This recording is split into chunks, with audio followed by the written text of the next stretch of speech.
Hello everyone, welcome to learner. I am Shivani Chauhan. Class 9th Hindi PT3 का ये question paper है और हम पूरा इसका कंप्लीट सोल्यूशन देखने वाले हैं।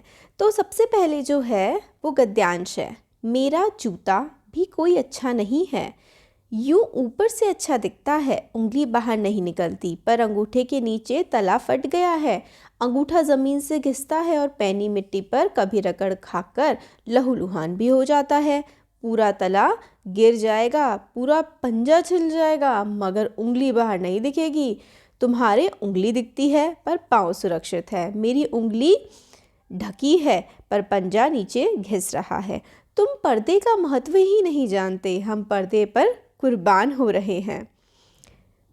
तुम फटा जूता बड़े ठाट से पहने हो, मैं ऐसा नहीं पहन सकता। फ़ोटो तो ज़िंदगी भर इस तरह नहीं खिंचाऊंगा। तो ये प्रेमचंद का जो फटा जूता है, उस जो स्टोरी है, काफ़ी वैसे मुझे तो काफ़ी फ़नी स्टोरी भी लगी वो, उससे लिया हुआ है। अब इसके हम कुछ क्वेश्चंस देखते हैं। पहला क्वेश्चन है, चाहे कोई जीवन ही बिना फ़ोटो के ही छाप दे। अच्छा ठीक है, ओके। तो लेखक का जूता कैसा है? तो लेखक का जूता पुराना है, फटा हुआ भी है, बहुत अच्छा नहीं है। तो आप पुराना है या फिर बहुत अच्छा नहीं है, ये आप दोनों में से टिक कर सकते हैं। वैसे ये वाला बहुत अच्छा नहीं है, ये टिक करेंगे। लेखक का जूता कहाँ से फट गया है? तो लेखक का जूता नीचे से पूरी तरीके से फट गया है। लेखक के फटे जूते का क्या परिणाम है? तो अंगूठा ज़मीन से घिसता है, ये बिल्कुल सही है। पैनी मिट्टी से रगड़ खाकर लहूलुहान उनका पैर हो जाता है, पूरा पंजा छिल जाता है, ये तीनों सही हैं। तो आंसर हो जाएगा उपरोक्त सभी। लेखक के अनुसार प्रेमचंद किसका महत्व नहीं जानते? तो प्रेमचंद भाई पर्दे का महत्व नहीं जानते, और राइटर कहते हैं कि हम पर्दे पर मरे जा रहे हैं। प्रेमचंद फटा जूता कैसे पहने हुए हैं? तो बड़े ठाठ से उन्होंने फटे हुए जूते को भी पहना हुआ है, और वो पर्दे का महत्व नहीं जानते हैं। नेक्स्ट देखिए, मेघ आए बड़े बंठन के सवर के, आगे आगे नाचती गाती बयार चली, दरवाजे खिड़कियाँ खुलने लगी गली गली, पाहुन जो आए हो गाँव में शहर के, मेघ आए बड़े बंठन के सवर के। तो बंठन के सवर के तो मेघ ही आए हैं ना। आगे आगे कौन नाचती है? तो बयार, बयार यानी कि हवा आगे आगे नाचती है। गली गली क्या होने लगा? तो दरवाजे खिड़कियाँ खुलने लगती हैं गली गली। मैं घूम के आने की तुलना किससे की है? तो गांव में शहर के मेहमान के आने से। अब नेक्स्ट है, मेघ आए बड़े बंठन के सवर के, तो कौन सा अलंकार है? तो मानवीकरण अलंकार यहाँ पर हो रहा है ना। बड़े बंठन के तो इंसान आते हैं, मेघ तो नहीं आते हैं, तो मेघों का मानवीकरण कर दिया है। अब ये आंसर्स देने हैं। प्रेमचंद का स्वभाव कैसा था? तो देखिए, प्रेमचंद का स्वभाव तो काफ़ी है ना सरल सा था, काफ़ी सीधे साधे से थे। तो प्रेमचंद का व्यक्तित्व बहुत ही सीधा साधा था, उनके व्यक्तित्व में दिखावा नहीं था। प्रेमचंद एक स्वाभिमानी व्यक्ति थे, किसी और की वस्तु मांगना उनके व्यक्तित्व के खिलाफ था, इन्हें समझौता करना मंजूर नहीं था। नेक्स्ट देखिए क्वेश्चन है, लेखिका उर्दू फारसी क्यों नहीं सीख पाई? क्योंकि उनको पसंद ही नहीं थी। लेखिका उर्दू फारसी में बिल्कुल रुचि नहीं थी लेखिका को। उनको शब्द ये बाबा अवश्य चाहते हैं कि मैं उर्दू फारसी सीख लूँ, लेकिन वह मेरे वश की नहीं थी। इसलिए जब उन्हें उर्दू पढ़ाने के लिए मौलवी साहब घर आए तो लेखिका चारपाई के नीचे छिप गई। तो उनको पसंद ही नहीं थी उर्दू, इसलिए उन्होंने नहीं सीखी। लेखक के अनुसार लोग फ़ोटो खिंचवाने के लिए क्या क्या करते हैं? तो भाई लोग फ़ोटो खिंचवाने के लिए तो ऐसा एकदम सज धज के आते हैं, दूसरों से चीज़ें उधार भी मांग लेते हैं, है ना। और इनफैक्ट परफ्यूम तक लगाते हैं, ताकि लोग सोचते हैं कि फ़ोटो में खुशबूदार आ जाएगी। मेघों के आने पर प्रकृति में क्या क्या परिवर्तन हुए? तो देखो, मेघों के आने पर प्रकृति में बहुत सारे परिवर्तन होते हैं। जैसे कि बहुत तेज़ हवा जो है वो चलने लगती है, मिट्टी उड़ने लगती है ना। दरवाजे खिड़कियाँ खुलने लगती हैं, आंधी आ जाती है, पेड़ जो है वो अपना संतुलन खो बैठते हैं, कभी उठते हैं तो कभी झुक जाते हैं, धूल रूपी आंधी चलने लगती है।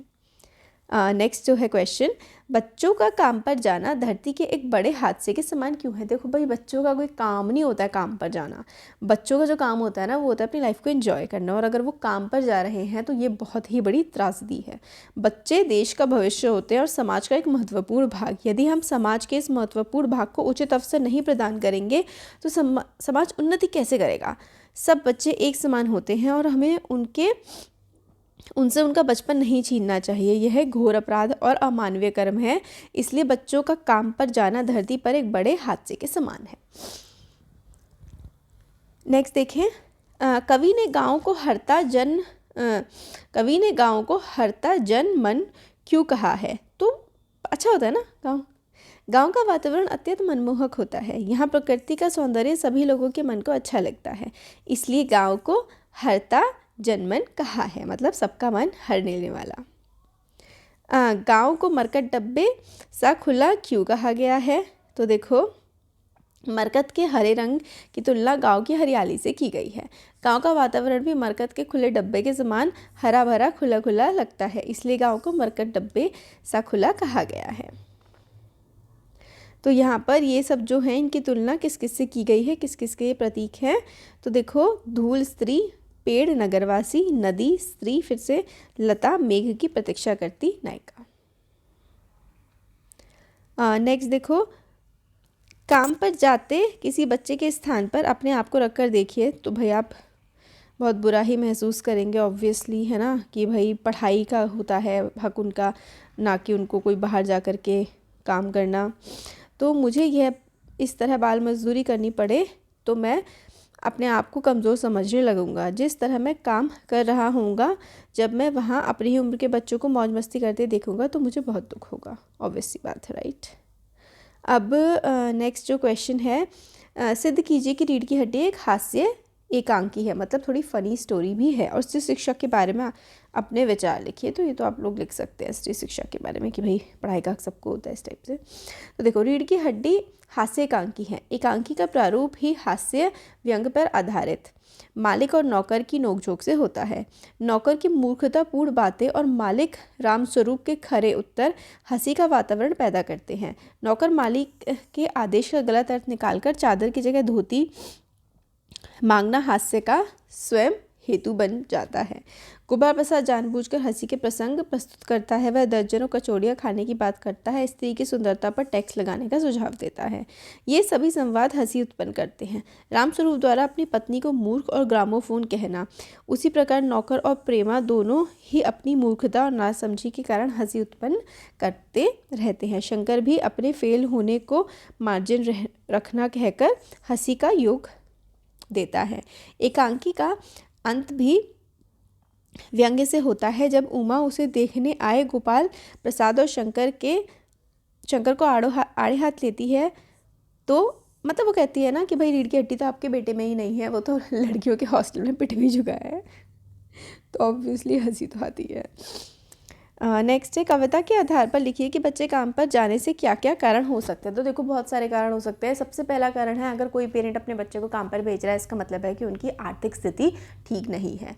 हो सकता है घर में बीमारी हो या गरीबी हो, वरना कोई अपने बच्चे को काम पर नहीं भेजेगा। यही कारण हो सकता है बच्चों को काम पर भेजने का।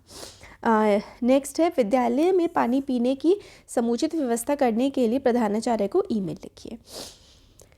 ये देख लेंगे, उससे पहले हम ये देख लेते हैं कि अनुकूल शब्द में प्रयुक्त उपसर्ग व मूल शब्द। तो अनु उपसर्ग है और कूल मूल शब्द है। चौराहा का विग्रह करके समास का नाम लिखिए। तो चौराहा का समास विग्रह होगा चार राहों का समाहार। इसमें चार संख्या वाचक विशेषण का प्रयोग हुआ है, इसलिए ये द्विगु समास है। और तरनी तनुजा तट तमाल तरुवर बहुछाये में अलंकार है, तो अनुप्रास अलंकार इसमें मौजूद है। अब हम लोग ये देख लेते हैं कि पानी की सही से व्यवस्था के लिए हम लोगों को जो लेटर या मेल लिखना है, तो इस तरीके से विषय आप होगा और ईमेल आप अपना लिखेंगे और फिर उसके बाद जिसको भेजना है उसका लिखेंगे। तो महोदय, सविनय निवेदन है कि आपके विद्यालय की कक्षा 10वीं अ की छात्रा हूँ, या फिर कोई सी भी क्लास आपकी आप लिख सकते हैं। इस पत्र में या फिर ईमेल के माध्यम से मैं आपसे हमारे विद्यालय में पीने के पानी की समुचित व्यवस्था करवाने का आग्रह करना चाहती हूँ। यद्यपि हमारे विद्यालय में पढ़ाई से लेकर खेल कूद तक आदि सभी सुविधाएं छात्र छात्राओं को उपलब्ध कराई गई हैं, परंतु एक अत्यंत आवश्यक सुविधा हमारे लिए उपलब्ध नहीं है, वह है पानी, जिस कारण विद्यार्थियों को इसके कारण बहुत ही परेशानियाँ झेलनी पड़ रही हैं। झेलनी इस तरीके से आप लिखेंगे, पड़ रही है। ठीक है।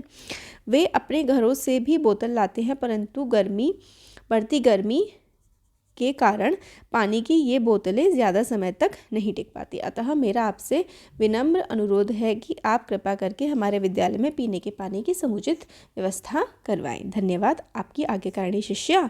और फिर उसके बाद अब ये नहीं आएगा, सॉरी, ये दूसरे वाले का पार्ट आ गया है। आज्ञाकारिणी शिष्या अ ब स कुछ भी आप लोग लिख दीजिए, अपना नाम भी लिख सकते हैं।